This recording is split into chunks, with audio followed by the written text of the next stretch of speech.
It is easy to turn a globe so that only two countries show: North America and South America.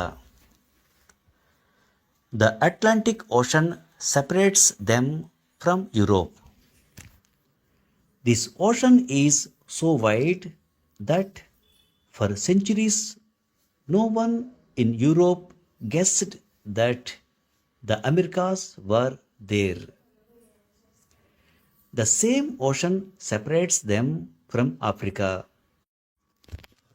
An even bigger ocean, the Pacific, is between the Americas and Asia.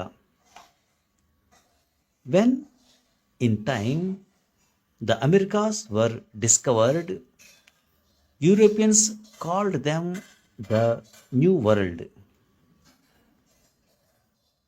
The countries in these two continents are all young countries compared with such countries as England and Spain.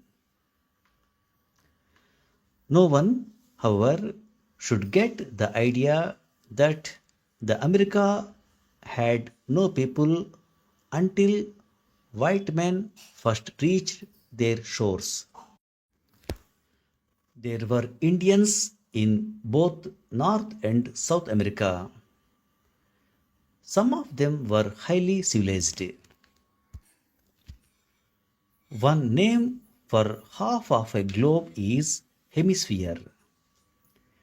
The Americas are in the Earth's western hemisphere.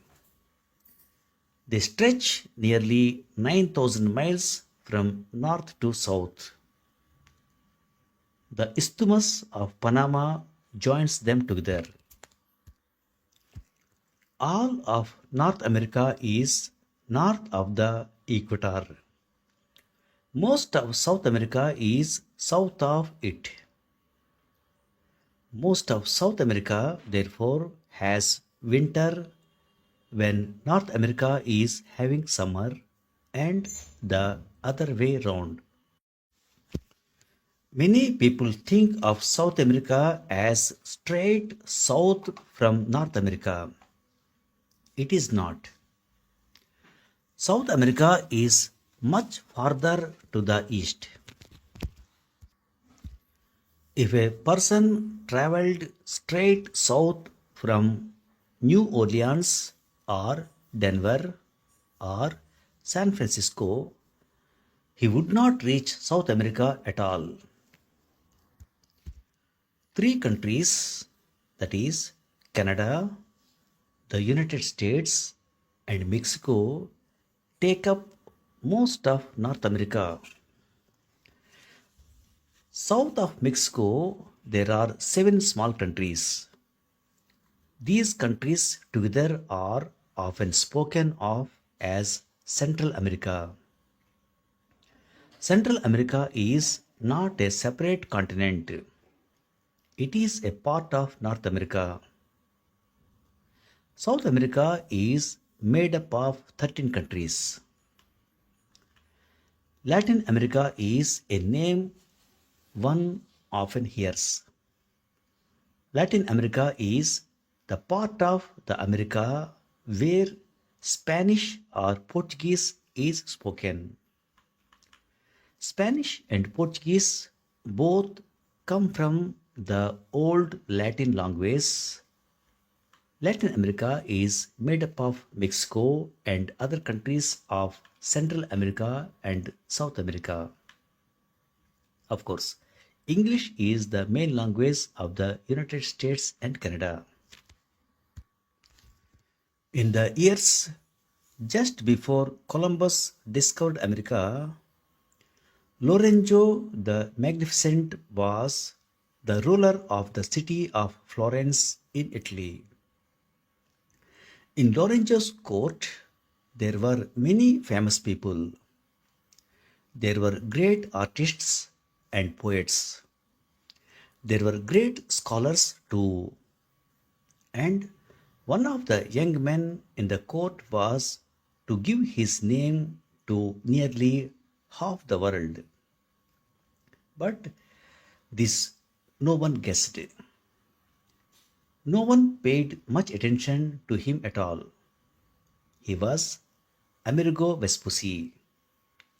In Latin, his name is Americus Vespucius.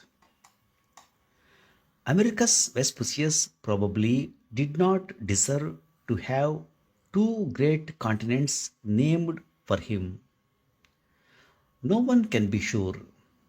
He became a sailor and he claimed that he made four voyages to the New World. He claimed too that he traveled for thousands of miles along its coasts. He wrote many letters about his travels, but there are no other records of his voyages. Some people think he imagined the whole thing. Since he was the first person, however, to tell about the long sea coasts, his stories probably are at least partly true.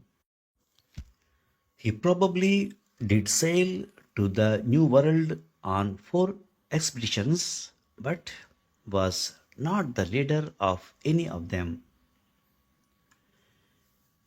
In the year 1507, a German map maker made a map of the New World.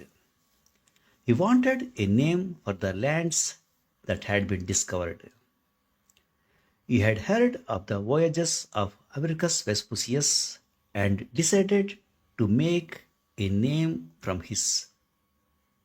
He wrote America on the map. On a later map, he used another name, but other map makers had seen America and liked it.